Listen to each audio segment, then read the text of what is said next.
दोस्तों, तारीख में पिछली कुछ सदियों में हमें बहुत सारे अजीब व गरीब वाक़यात सुनने को मिले हैं, जिनमें से कुछ निहायत ही ज़हीन और शातिर लोगों के बारे में हैं। वहीं कुछ वाक़यात ऐसे अजीब और पुरअसरार लोगों के बारे में हैं जो कहां से आए और कहां गए कोई नहीं जानता। आज के इस वीडियो में मैं आपको कुछ ऐसे ही पुरअसरार लोगों के बारे में बताऊंगा जिनके बारे में आपने पहले शायद ही कभी सुना होगा। आज की वीडियो काफ़ी इंटरेस्टिंग होने वाली है, तो इसे पूरा ज़रूर देखें। और अगर आपने हमारे चैनल को अभी तक सब्सक्राइब नहीं किया तो इसे सब्सक्राइब करें और बेल आइकॉन को दबाएं ताकि हमारी सारी नोटिफिकेशंस आपको वक्त पर मिल जाएं। चलिए वीडियो को स्टार्ट करते हैं। इस लिस्ट में सबसे पहले हम बात करेंगे मोंसायर चौचानी की। दोस्तों, मोंसायर चौचानी एक यहूदी प्रोफेसर थे जिनका ताल्लुक रशिया से था। इनके बारे में कहा जाता है कि इन्होंने इमैनुअल लेविनास और एली वाइसल जैसे बड़े बड़े फिलोसोफर्स और पॉलिटिशियंस को पढ़ाया है।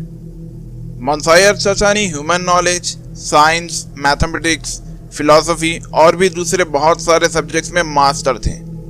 इनके पढ़ाने का तरीका दूसरे प्रोफेसर से बिल्कुल अलग था और ये सिर्फ गिने चुने स्टूडेंट्स को ही पढ़ाते थे।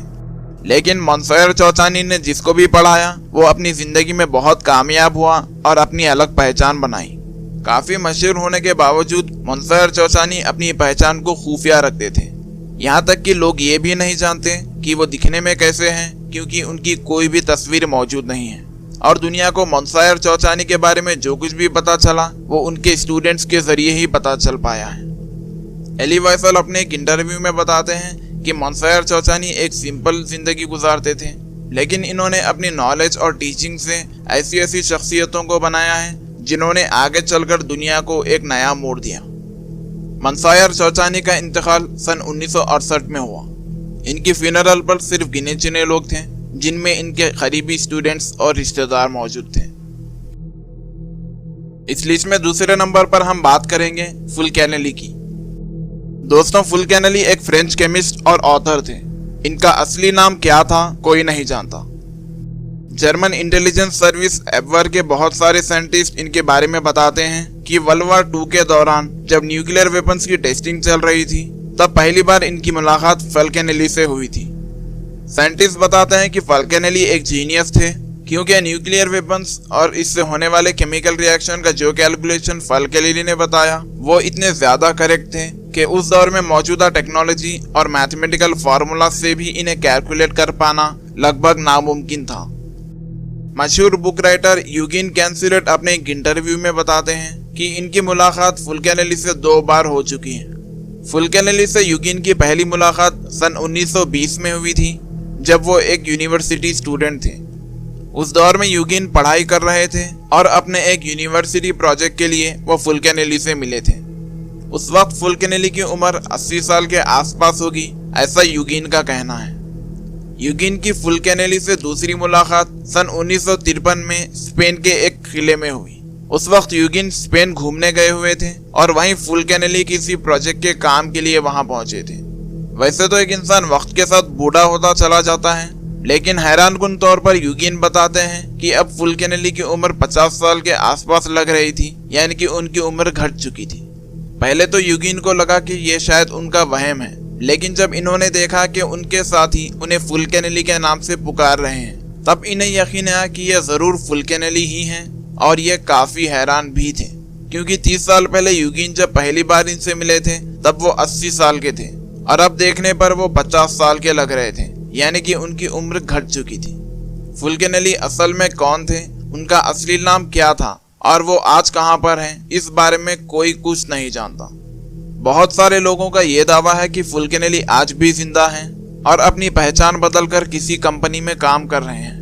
इस जीनियस केमिस्ट की पहचान हमेशा हमेशा के लिए बस एक राज बनकर रह गई। दोस्तों, इस लिस्ट में तीसरे नंबर पर हम बात करेंगे बाबूश्का लेडी की। दोस्तों, बाबूश्का रशियन जुबान में एक बुजुर्ग खातून को कहते हैं जो अपने सर पर स्कार्फ बांधे हुए हो, क्योंकि रशिया की बुजुर्ग औरतें अक्सर अपने सर पर स्कार्फ बांधे रखती हैं, इसीलिए उन्हें बाबूश्का लेडी कहते हैं। 22 नवंबर 1963 यूएस के शहर टेक्सास में एक रैली का प्रोग्राम चल रहा था। इस रैली में शहर के बड़े बड़े पॉलिटिशियंस ने भी हिस्सा लिया था, जिनमें यूएस के 35वें प्रेसिडेंट जॉन एफ कैनेडी भी शामिल थे। दोपहर के करीब 12:30 बजे जब केनेडी अपनी रूफलेस गाड़ी में बैठकर रैली में जा रहे थे, तब अचानक किसी ने उन पर गोली चला दी, जिससे उनकी मौत हो गई, जिसकी वजह से वहां पर अफरा तफरी मच गई और लोग इधर उधर भागने लगे। लेकिन इस भीड़ में एक बुजुर्ग लेडी खड़ी हुई थी जो अपनी जगह से बिल्कुल ना हटी और वहीं खड़ी होकर इस सारे हादसे की फोटोज खींचने लगी। उन्हें देखकर ऐसा लग रहा था कि वो इस सारे हादसे के बारे में पहले से जानती हों और खुसूसन इसकी फोटोज खींचने के लिए आई हुई हों। उस वक्त किसी ने भी उस लेडी पर ध्यान नहीं दिया, क्योंकि सब लोग उस वक्त केनेडी और उसकी फैमिली को हॉस्पिटल ले जाने में लगे हुए थे। लेकिन बाद में जब इस पूरे हादसे की वीडियो रिकॉर्डिंग को चेक किया गया, तब उन्होंने इस लेडी को देखा। दोस्तों, ये लेडी अपने सर पर एक ब्राउन कलर का स्कार्फ बांधी हुई थी, जिसकी वजह से इनका नाम बबुश्का लेडी पड़ा। पुलिस को लगा कि ये किसी मीडिया हाउस की रिपोर्टर हैं, लेकिन इन्वेस्टिगेशन में पता चला कि ये किसी भी न्यूज चैनल से ताल्लुक नहीं रखती थी। इस लेडी को ढूंढने के लिए यूएस की इंटेलिजेंस एजेंसी को भी काम पर लगा दिया गया, लेकिन कुछ हाथ ना आ सका। काफी सारी औरतों ने यह भी दावा किया कि वो बबुश्का लेडी हैं, लेकिन इन्वेस्टिगेशन में पता चल जाता कि ये सब झूठ बोल रही हैं और महज मशहूर होने के लिए बबुश्का लेडी होने का दावा कर रही हैं। ये लेडी कौन थी, कहां से आई थी और इनका जॉन एफ कैनेडी की मौत से क्या लेना देना था, कुछ पता ना चल सका और बबुश्का लेडी की कहानी हमेशा हमेशा के लिए एक राज बनकर रह गई। इस लिस्ट की आखिरी कहानी फ्रांस की जेल के एक कैदी की है। बात है 1669 की। फ्रांस के किंग लुइस ने गवर्नर को ऑर्डर दिया कि वो शहर की जेल में एक स्पेशल चैम्बर बनवाएं, जिसकी दीवारें मोटी और सख्त हो ताकि अंदर की आवाज बाहर ना जा पाए, और इस चैम्बर को इतना मजबूत बनाया जाए कि एक आम कैदी इससे फरार होने की सोच भी ना सके। दोस्तों, इस जेल में एक पुलिसरार शख्स को लाया गया जिसके चेहरे पर वेलवेट का मास्क लगा हुआ था। गवर्नर ने जब इसके प्रिजन पेपर चेक किए तो उसमें इसका नाम यूस्टेच डॉगर था। किंग ने गवर्नर को ऑर्डर्स दिए हुए थे कि कोई भी इस कैदी के चेहरे से मास्क ना उतारे, साथ ही कोई भी जेलर इस कैदी से बातचीत ना करे। इस कैदी को खाना भी गवर्नर के हाथ से ही दिया जाता था और किसी भी आम जेलर को इसके चैम्बर में घुसने की इजाजत नहीं थी। सिर्फ किंग लुइस ही कभी कभार इस चैम्बर में आते थे और इस कैदी से बातचीत किया करते थे। गवर्नर ने बहुत बार इन दोनों की बातचीत सुनने की कोशिश की, लेकिन कभी भी कामयाब ना हो सका। एक बार गवर्नर ने इन दोनों की थोड़ी सी बातचीत सुनी थी, जिसमें किंग इस कैदी से कह रहे थे कि अगर यहाँ पर तुमने किसी से भी बातचीत करने की कोशिश की तो मैं तुम्हें जान से मार दूंगा। अगले 34 सालों तक इस कैदी को इसी जेल में रखा गया, लेकिन इस दौरान कभी भी इसके चेहरे से ना तो मास्क हटाया गया और ना ही कोई आम जेलर इससे बातचीत कर पाया।